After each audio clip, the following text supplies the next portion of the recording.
Okay, recorder's on whenever you're ready. Go for it.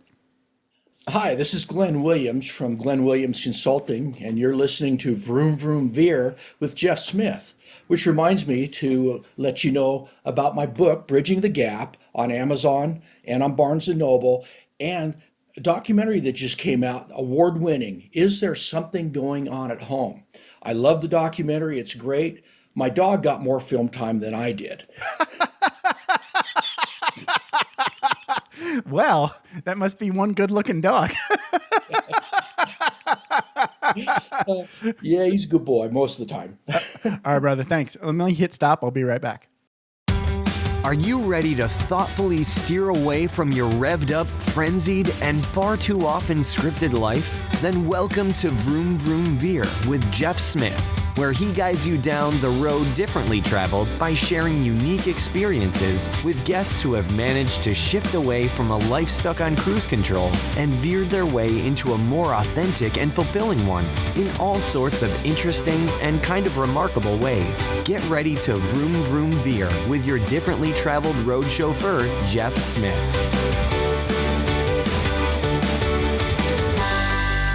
Divine, thank you so much for being on Vroom Vroom Veer and welcome to the show. How's it going? Thank you. Thank you. It's going really well. So you are James Divine. So talk a little bit about what's most exciting in your life and your business today. So right now, the most exciting thing in my life is my fourth and youngest child is getting married in about 2 weeks. Wow. So we are in our final preparations for that. We're going to have a house full of people and a lot of out of town guests. And his wife or future wife is also the youngest, I think, of 5 or 6 kids. So we're both getting rid of our youngest, and he's been out of the house for a few years now on his own. Right. But it's just cool to see this next phase of adulthood for him. Yeah. And I'm also finishing up a course, a free course I'm going to offer. People can find it probably in about 2 weeks on jamesdivine.net. And it'll be absolutely free. And it's going to be the process of how to forgive. So I'm very excited about working on that. I saw that on your website. I think you have like a whole PDF book about how to forgive. That's a big thing for me. So I love that. That the whole Awesome. idea is like what you're saying is you're forgiving the person, that the transgressor, for you, not for them. Right. Right. Right. Not for them. Maybe they deserve it. Maybe they don't, but you're not forgiving for them, right? You're doing it for Correct. you. Yes. There's a Buddhist story in there somewhere too. Remind me. I'll bring that up. All right. Okay. So you are James Divine, and where did you grow up, James? I grew up, the first 5 years of my life, I was in Long Island, New York. Okay. And I was actually born in Amityville. And those listeners who are old enough Yeah. will remember the Amityville horror. But no, I was not that horror. I remember that. I remember going before the movie and all that became big, we went back for a wedding when I was about 10 Okay. to Amityville. And some of our friends, they just said, oh, this is the local haunted house. And then later, a few years after that, the movie came out. But then I spent probably in some ways the coolest 2 years of my life was from ages about 5 or 6 to about 8. I was living in Italy, Wow. in Naples, which is where my mom is from. Okay. And you had talked about the homeless part of my story. So in today's terms, we were homeless because we were living with this aunt for a few months. Then we'd have our own place for a couple of months and then move in with another family member. Okay. But as a 5-year-old kid, as a 6-year-old kid, Right. I didn't feel like I was homeless. I had plenty of food to eat and Gotcha. warm shelter and all of that. Okay, I understand. You know, there's positive things about being homeless. So like what you're talking about. So you were in the military, right? And I was in the Correct. military. And you were you stationed overseas? Were you ever? I was. Okay. So like I remember sort of like towards the end of my career, right? Maybe not so much in the beginning, but towards the end of my career, as I was going through the packing up and getting ready to move to the next base.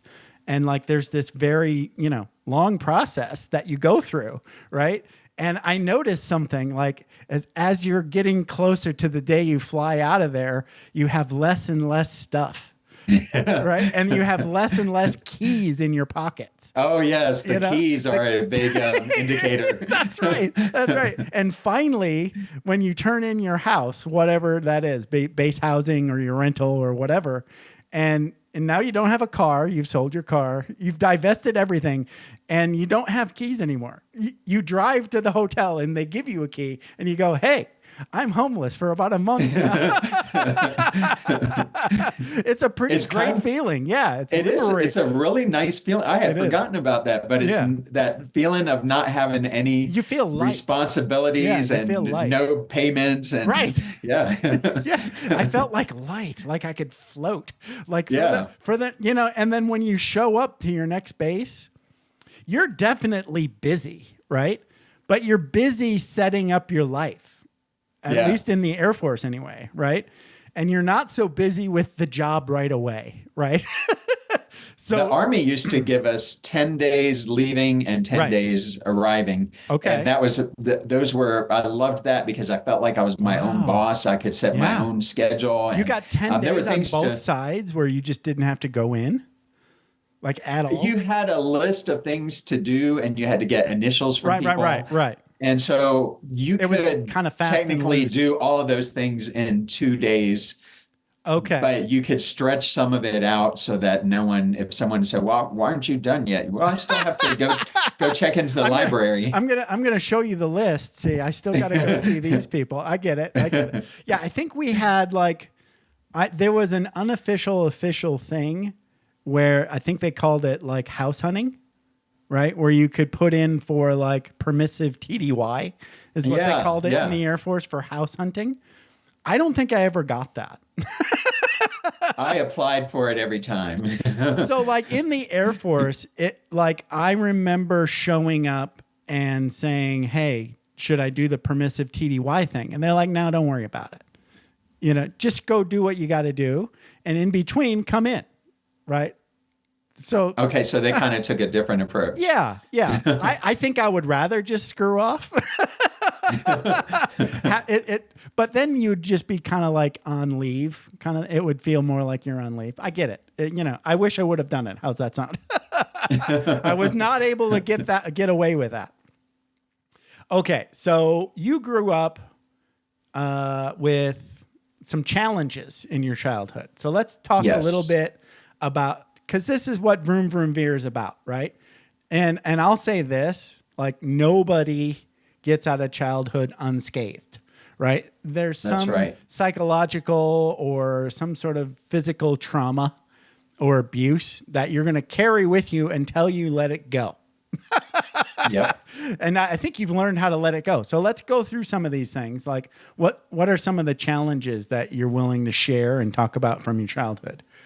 So my father was abusive to my mom. Okay. And although he never laid a hand on me, I had this huge fear of him. I stayed out of his way. Right. I literally saw the abuse happening, the physical abuse. That's traumatic. Happening. Right. And so that was what contributed to us moving to Italy. That's where my mom was from. My dad was from the United States. Okay. And so we went back to.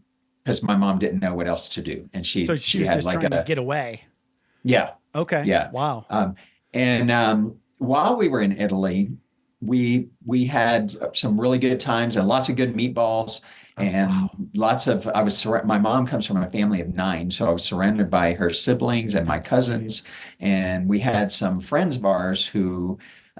That were American that we hung out with. Okay. And they had, so when I say we, me, my sister, who's a year younger than me, and my mom. Okay. And then these friends of ours, they had the husband and wife, and they had 3 kids, and the 2 oldest were similar in age to my sister and I. Okay. And what I really looked up to, his name was George. I really looked up to George as like a father figure. Okay. And totally trusted him. Right. And he abused and violated that trust by raping me over a period of several years. Wow. The first time was when I was about 6, and it went on for a couple of years, maybe 2 or 3 years after that. And so that was the traumatic thing that I had to deal with. Yeah. I still look back, that happened in Italy, and then we moved to Norfolk, Virginia, where I spent the rest of my growing up years, Right. and they moved there as well. So it continued there in Norfolk for about a year. Wow. But other than that, when I look back on my time in Italy, it was a joyous time. I didn't have to go to school. I got Right. to hang out with all these relatives. I learned how to speak Italian, and Yeah. the culture, the difference with surrounded by loving relatives. And so that with the exception of the terrible The abuse, tragedy trauma. that happened, Yeah. Right. it was a good time in Italy. Right. Wow. So that's got to be rough. I mean, did you eventually get some like therapy for that abuse? So unfortunately, Right. I didn't for a long time, but I'll Right. tell you where the healing began. So when Okay. you're a kid, you don't don't know. understand Yeah. everything Right, that's right. going on. Right. Every single time George told me, "I'm sorry, I'm sick. This will never happen again," and every time I believed him. Oh, And so wow. I never told anybody. And then when I was about 8 or 9, he moved away. The abuse stopped, and you would think, okay, the healing begins. No. That's actually where the most damage started happening. It's like a cancer growing in you. So as I got older and I understood exactly what he did and what had happened, Right. I began to hate him. I Sure. mean, with like murderous thoughts. Like Right. when I hear about someone in the news and they kill their abusive spouse, I can identify You get with it. that because Yeah, yeah. that could have been me. Right. And I was like, this is not the way to go. My Christian faith is very important to me. And when I was 16, I was like, I need to forgive this guy. Right. Not to excuse what he did, Right. and that was the start of my journey. But unfortunately, and why I say unfortunately, my mom was against counseling because I think that could have helped the healing come quicker. Right. But I didn't really seek that. I kind of read a lot of things on my own Right. after that, and but I didn't really seek counseling till about my mid 30s, maybe Wow. early 40s. Wow. And then that helped. I was already probably about 90% of the way on my journey then. Sure. And that helped me to get to 95 and 98%. And Okay. but I highly recommend that for any, don't skip that step of it. No. No. It's like if you're suffering from cancer and someone says, "Oh, you can, eat this high vegetable diet and it helps to eliminate the cancer." There might be some people who that's all they do and they eliminate the cancer, but most of us are going to need to go for surgery, Right. and really eat the Yeah. the high vegetable yeah. diet or whatever Yeah. it might be. You don't want to do that kind of stuff on a DIY basis. Right, exactly. You're going to have to do the work, but you're probably going to need some help. Right. Right. Wow. So talk a little bit about, because I know this sort of trauma, you carried that with you through basically all of high school and beyond, right?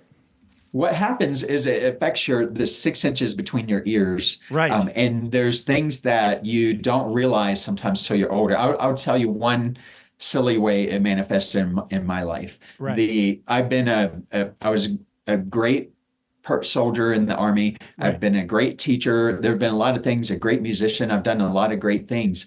But especially during my teaching career, if the principal called me into the office, I'd be like, what did I do now? What's it? And 90% of the time it was just they had a question or they wanted to talk to me about something in the budget, something not dangerous or bad. Right. Right. But I would immediately get that pit in my stomach. And until I realized it was not till I was in my 50s, I'm 57 now. But Right. about the time I turned 50, I realized, you know what? That's just, they're doing their job. And this is stemming from my past with a faulty father and Right. this man who abused me. So there's things like that sometimes affect you.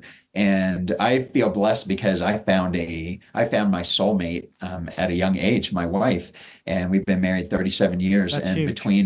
between her encouragement for me and my relationship with God, that really helped me to come through that journey better. Wow. Yeah. So let's talk a little bit. I know you said you were like picked on and bullied and then you became a bully. Oh, But I get that.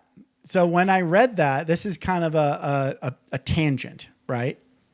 So I'm going to go on a tangent here, but keep that in mind because I want you to talk about it for a sec. All right. But I recently watched a TV show all about like the Manhattan Project. It was called the Manhattan Project. It was a TV show. I think there was about 2 seasons, right? And the idea here was like we saw a lot of the Gestapo shit, right? Where the secret police are going to come hunt you down. And say you're not American and you're a traitor and all of this Gestapo kind of stuff that didn't exist before we actually met the real life German Gestapo, right? The Nazi bad guys, right? Because they're doing that police state, right?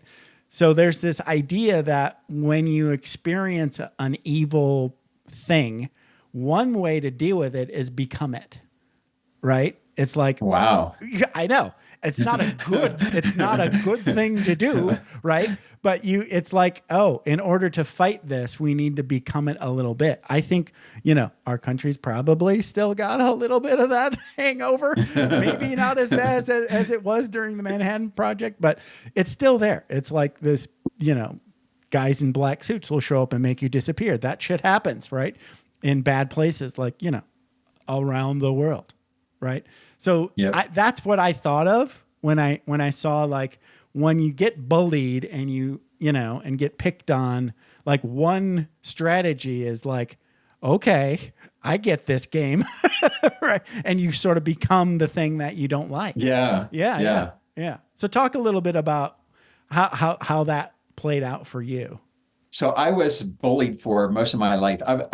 When looking back now, I can see a lot of it was I'm more on the emotional side as a man than maybe most men are. Okay. And that wasn't always accepted. And I didn't have a father to nurture that's okay or to kind of rough me up. So my mom kind of coddled me. It's kind of an Italian mom thing. Right. Okay. And I hadn't done very many sports and those sort of things. So I was picked on by this by a lot of kids through the years. But the one I remember the most was about 7th grade. Because I found out a few years ago that I'm 40% German because I'm not built like a normal Italian. I can't even grow facial hair. So I'm like 49% Italian and 40% German. And so I've been a pretty big guy even when I was a 7th grade kid. And one day this bully was picking on me and I'd lost it. I was like, okay, this is it. I grabbed him by the shirt. I shoved him up against the wall. Yeah. And then he was like, I was just joking with you, settle down. And he went and told everybody that I beat him up. Oh, geez. And so that kind of gave me like a power rush. Right. And I became a bully for just a short time. I want to say it was like 4 months maybe. Okay. But it turned out to be this comical situation because this kid I would bully and I never hit anybody. I would just kind of like, flex and and act like I was chasing them or whatever and watch them run away. And then this one kid, I felt bad one day. I started thinking about it. It's like, I've become the people who were bullies to me. I don't want to be like this. I don't want to be like this. Right. And so this one kid, he looked like a 7th grade Bill Gates. Maybe it was, but no, it wasn't Bill Gates. But it would be funny if he ended up becoming a multimillionaire. So he sees me and he takes off running, and I start running after him. But I'm telling him, I'm like, wait, I want to be your friend. I'm not going to hurt you. And when I think back about how much trust he put in me at that moment, because he stopped running and I talked to him and I said, I'm so sorry for picking on you and for bullying you. And I told him about this turnaround I had. And then I became his protector for the rest of that school year. That's a great story. But yeah, it's weird. I just had a 180 shift one day. Totally. And I was like, I don't want to do this. I don't want to be this. Yeah. I was very similar to you. Like I had a big brother who was 3 years older than me. So a lot of times he was kind of like my unspoken protector, right? Like everybody knew he was around so that nobody picked on me, right? It was like they were like, well, we can't mess with that kid. He's got a big brother, and that big brother plays football and stuff, right? But like you, in middle school, I want to say it was either 6th or 7th grade. I don't remember. But one year I showed up, and there was these 2 guys, right? And they would bully me together. right? Oh, wow. So I spent like a whole year like avoiding these guys. But whenever they see me, they punch me and make fun of me and tease me and, just, let's have a little fun with Jeff. So I think between like a summer between, I decided the next year, whatever that was, it was middle school. So it was either 6th to 7th or 7th to 8th. I just decided that I was going to stand up and face them. Right. And I had grown a little bit, so that made it a little bit easier. And I actually had some like rougher kids that were friends now, and they like to punch. Right. So I had like several sets of friends. Most of them were nerds like me, not like, punching each other or anything like that. But then I got a buddy. He was like kind of punchy, in a fun way. Right. When your friends like are, horse playing and stuff like that. But it sort of like was like, I think I got used to, it didn't bother me so much to get hit.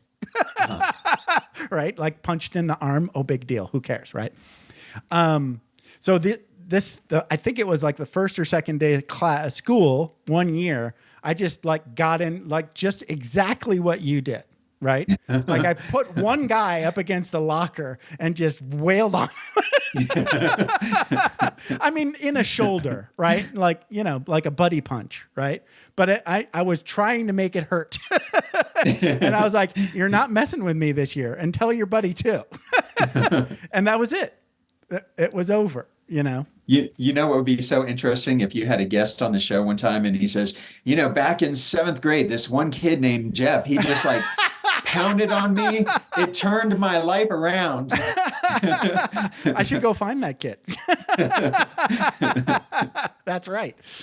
So, okay, let's get into this. You were in the military stuff. So I know you ended up being in the band. Did you start in the band or did you cross train into band? I started in the band. I would not have joined the military probably if I could not have done the band. So you have to do an audition when you join the band, and it's one of the few skills you have to have a certain skill level when you come in. Right, for sure. Same thing in the Air Force too. Yeah, I had a band guy in my basic training class. Oh, cool. Yeah, very cool. Yeah. But he told me, he was like, I just got to survive this basic and then I'll be okay. I was like, you'll be okay. The Army was a little bit different because the Army, no matter what your job was, they considered you a soldier first. Of course. And so we all trained just like we had 40 common tasks or so that every soldier would learn and train on every week. Wow. Okay. So you have to go through basic. Did you have to go through some sort of other soldiery tech school too? They send you to, at the time it was the School of Music. Okay. And at the time it was the Navy, Marines, and Army had a combined one. And the Air Force had their own, did their own thing. Yeah. But I think it's changed. I think they've split up since that point, which is kind of a shame. It was a very, very well run school, I thought. The people who struggled with it were ones who went to music college first and then joined the Army because they were like, this is a totally screwed up way of teaching theory or whatever. Right. But that was all I knew. I went in pretty much right out of high school. Okay. And so that was all I knew. And I still incorporate some of that in my teaching music. I bet. Yeah. And it's funny. I told you in an email that I can't remember this tech sergeant's name. I went and looked around in my pictures. I found a picture of her and I'm looking at her and I'm like, what is your name? And I couldn't. So if you're listening out there, tech sergeant who was in the band in Germany, send me an email, jeff@vroomvroomveer.com, and tell me your name and we can reminisce about that class we went to in Germany. But yeah, she told stories about how, like generals can be a little bit demanding of, band members in the military. It's like, General, we kind of need a break. CDs don't need a break, but band members do. It's kind of hard to keep playing for hours on end without a break. Did you experience any of that? We sure did. And I had early in my career, like a lot of times, sometimes the bosses would kind of succumb to Pressure. Right. the pressure. Yeah. But I had one who did not, and he was probably my favorite Right. because he would always figure out a way to do things. So, for example, he had a general come up to him one time and said, "You know, the band was great, but the trombones just weren't in the same position. They weren't together." And he's like, "All right, sir, we'll take care of that." And so he just had the trombone players play the same part. So they're supposed to have different slide lengths, Right. Because they're and harmonizing. Right. That's funny. Another time he had a general come up to him and he always stood up for us on our days off too, because a lot of times we worked weekends and we'd get comp time on Monday. Right. And someone would complain and think, "Well, you guys never work." Well, where were you Saturday and Sunday when we were working? Right. But he told another story of a general coming up and saying, "Sir, what was that last song the band played?" And he told him, and the general said, "I never want to hear that song again." So he continued using the song, but he just gave it another name. Generals. I remember I accidentally asked a question of a general. It was completely innocent, right? I was about to give I was the MC at like the Senior NCO Academy induction ceremony, right? So I'm sitting there like going over the script and I'm editing it with another master sergeant. And the general just casually walks up and starts talking, right? And he mentioned something. And I was like, wait a minute, I have to say this. What do I say? Right?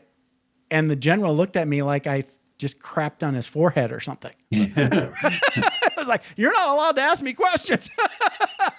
Look.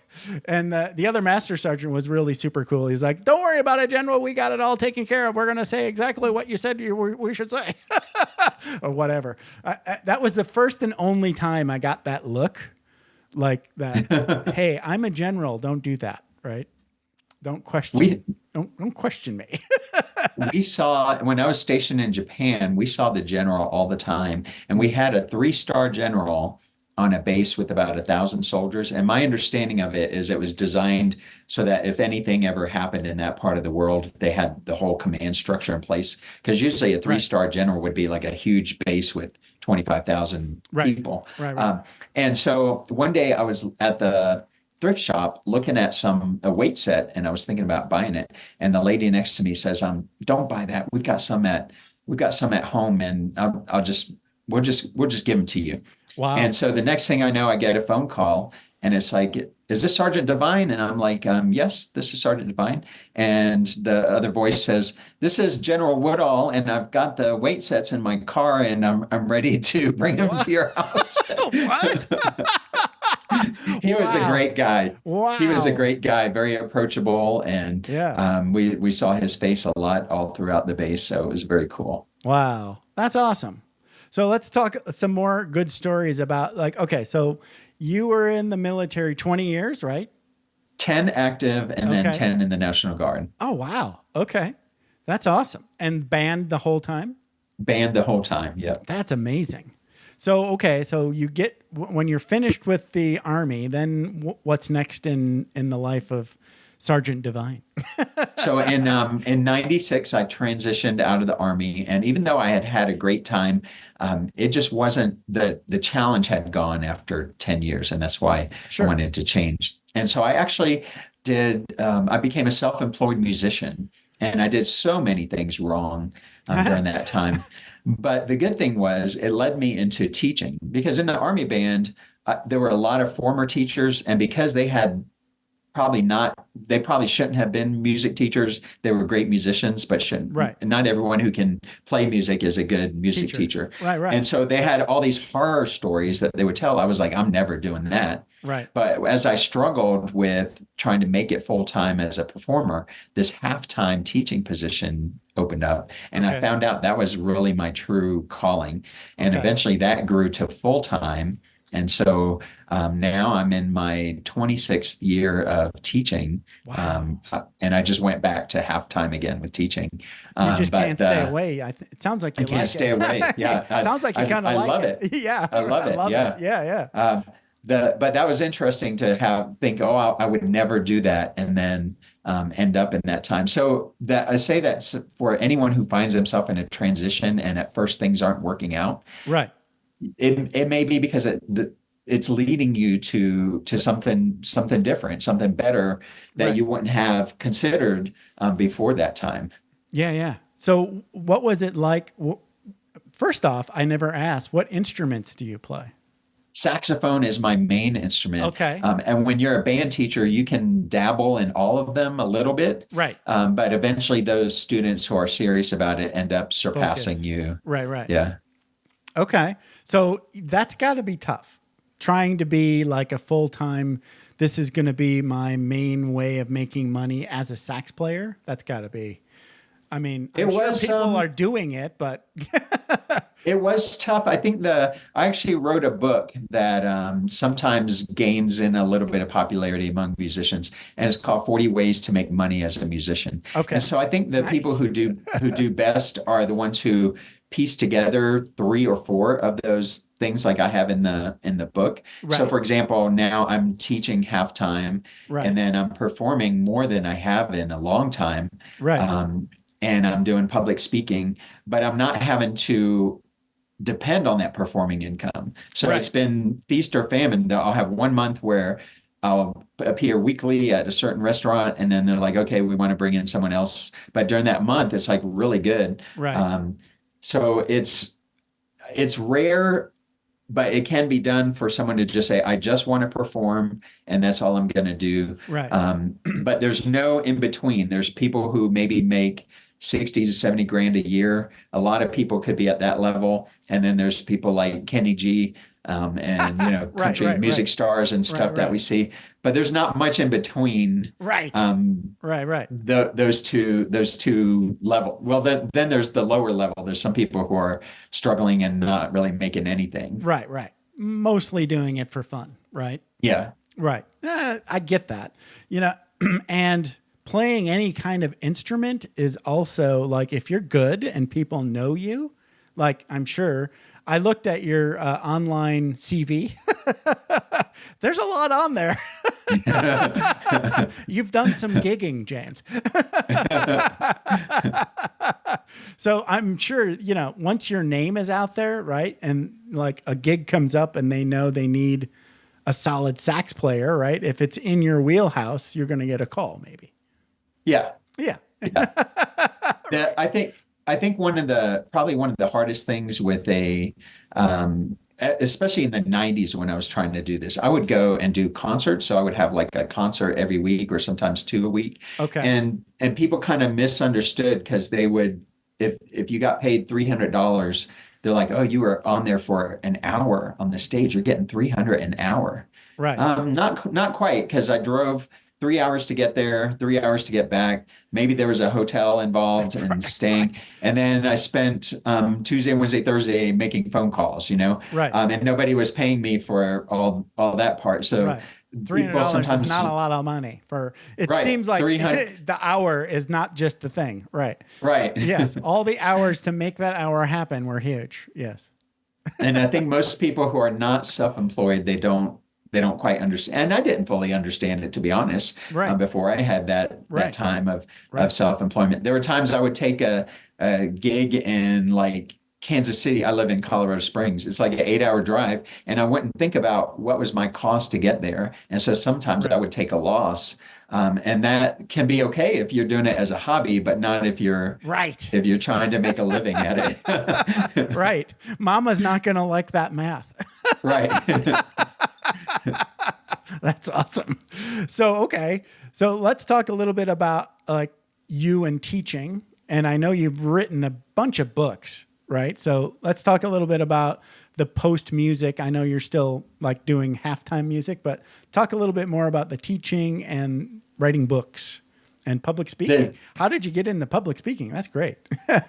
That happened kind of as part of that performing part in the 90s. Okay. And I twisted it a little bit and turned it into to public speaking Okay. as well. So should we start with that one? Sure. I used to go and do these concerts, and I would share a little bit about my story of that we had talked about earlier with the dad and the man Right. who abused me. Right. And but then I started thinking, this is actually the main part of what what I do. And so I twisted that some to where now I consider it, I still use my saxophone. In fact, I have a 105-year-old saxophone that's scratched and dented, and I play Wow. that a lot. And Right. so I tell people, just like my saxophone is scratched, dented, and abused, even though your life may be like that, God can Right. still pour a beautiful symphony of sound out of your life, despite all those imperfections. And so that's kind of how that twisted into speaking. I use Right. my instrument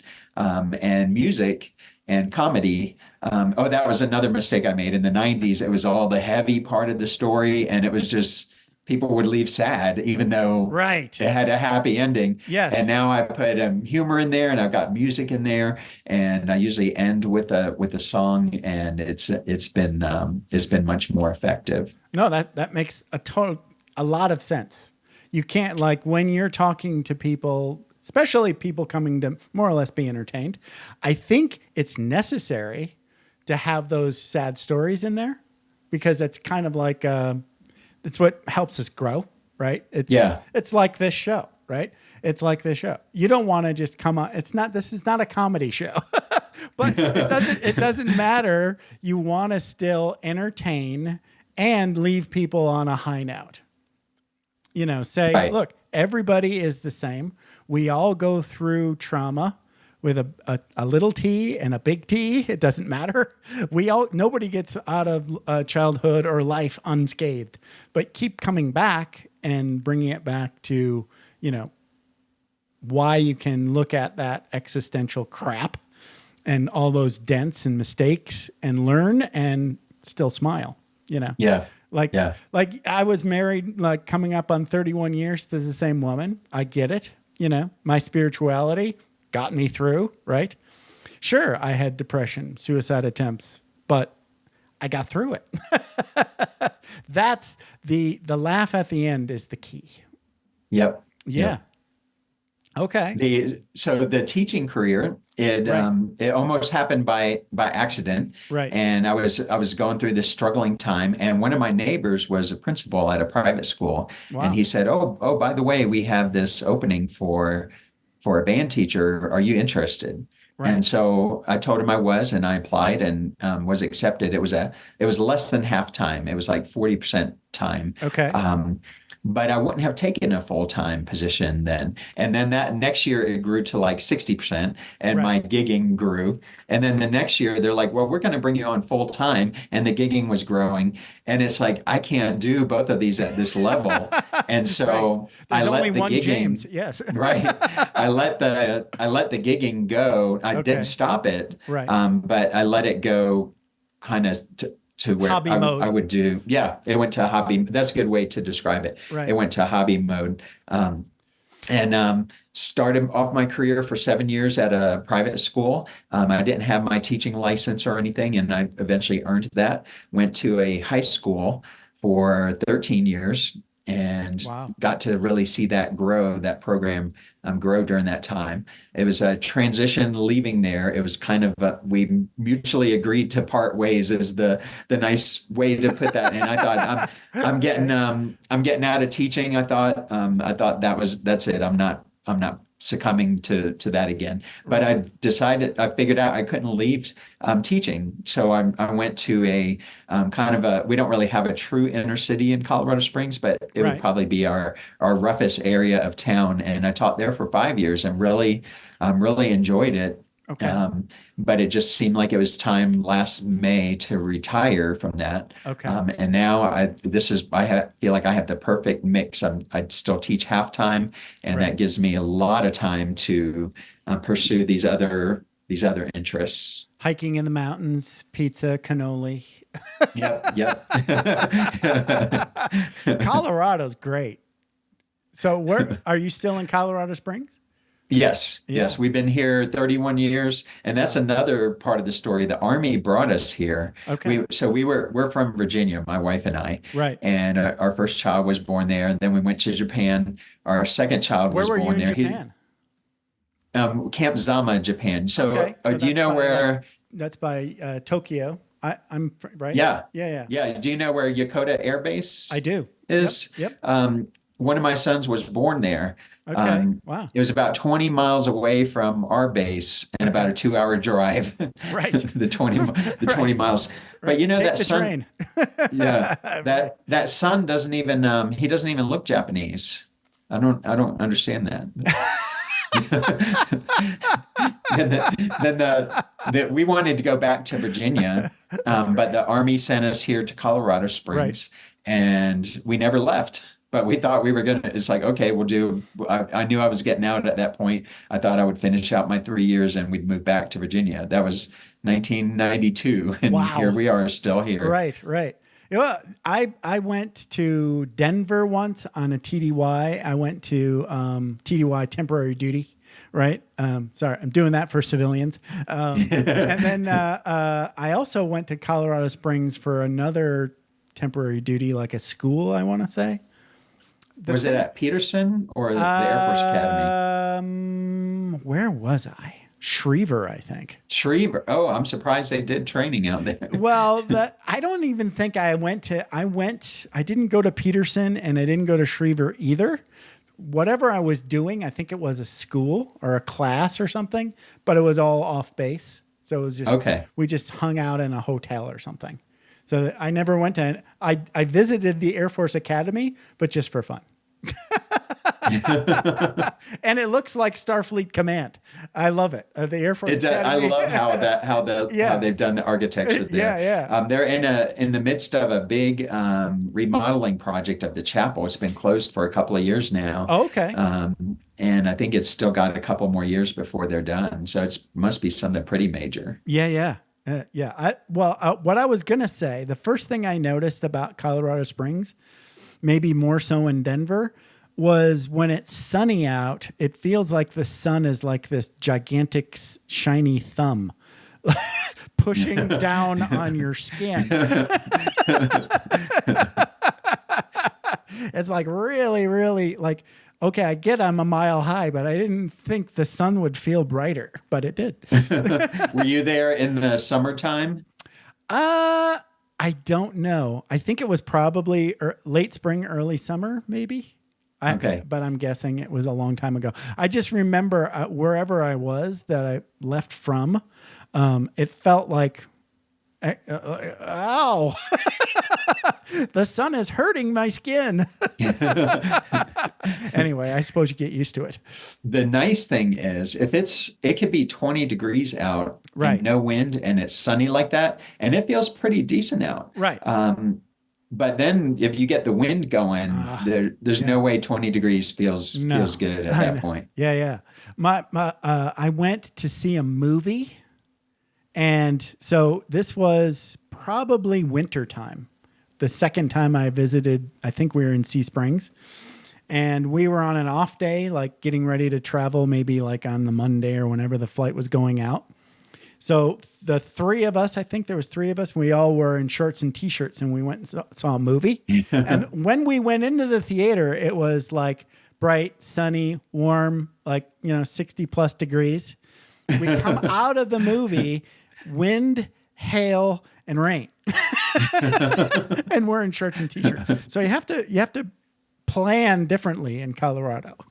You do. And we often talk about how there's a lot of days, even in early summer, where this might happen, where in the morning, if you're driving somewhere, you'd crank that heat up, and then in the afternoon, you're cranking the air conditioning up. Right. It's a nice spot, though. Yeah. But I would have to acclimate to altitude quite a bit, because I don't do well at high altitude. After a while, you don't notice it, right? Until you go back to sea level, and then you're like, "Oh, I could run forever." That's right. I'm Superman here. It's like there's an orange sun here. But my wife and I took this train up to the top of a mountain. Are you familiar with this? Yeah.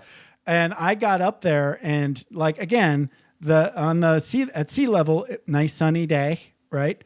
At the top of that mountain, they told us to bring warm clothes. So we did. We had our jackets and our hats and our gloves, but I couldn't. It was like I couldn't even walk. I thought I was going to pass out. I was not enjoying that. It was snowing at the top of the mountain. I was like, I want to get off this freaking mountain now. Okay. Well, this has been fun. So let's talk a little bit about how people can best get in touch with James Devine. The best way to get in touch with me is through my website, Gotcha. jamesdevine.net. Right. And people can actually get my book free there. There's a book called Sad Boy, Joyful Man. Yes. And it was it's absolutely $2 free. and it's now free. Right. I decided to offer it absolutely free. And Right.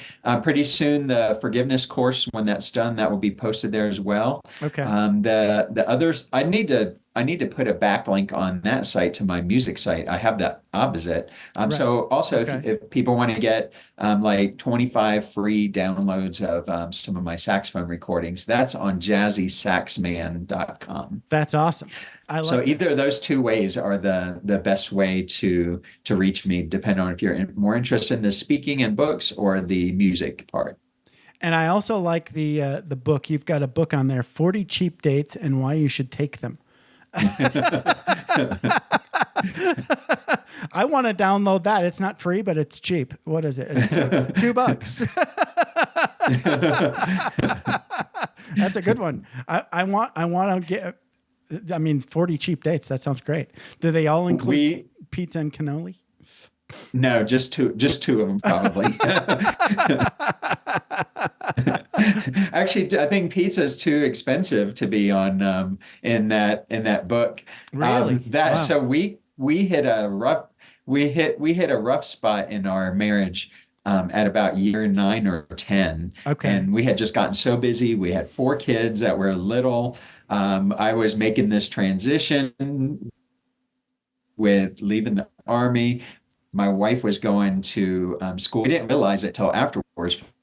For a year, we were tag team parenting. She'd come in and I'd, give her a high five and a hug and a kiss, and then I'd be out. And then we'd reverse that, because then I'd be coming back from my gigs or whatever, and she'd have to get to school. Right. And so when the problem didn't come until that year was over, and now we've realized we had put off a lot of communication, and we erupted into a lot of fights. And from that point on, we set a weekly date night, and we have not strayed from it. Occasionally, one or the other of us is out of town, but we'll usually do a makeup one if that happens. But right now, at Friday night, that's our date night. We go out, and our lives have changed now. We have more money, but that kind of stemmed from the people saying, "Oh, we can't afford to go on a date." Yeah, you can if you'd have to be more creative, and you can't go to a restaurant, but you can still get those dates in. Yeah, for sure. I think about like when we're like young kids, right? You didn't have money and you didn't care. Yeah. You made your own fun. Yeah, you just go make. I want to see what those ideas are. 40 ideas. That's a lot of dates. If nothing else, it's like 40 things to do that don't cost much money. Yeah. Oh, there you go. James, this has been a blast. I appreciate you hanging out with me for about an hour. Thank you so much for having me. I appreciate it. All right. Have a good one. Thanks, you too.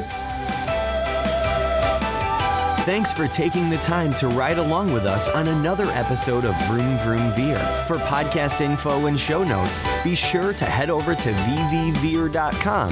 That's VVER.com. Man, that's fun to say. And we'll catch up with you next time here on Vroom Vroom Veer.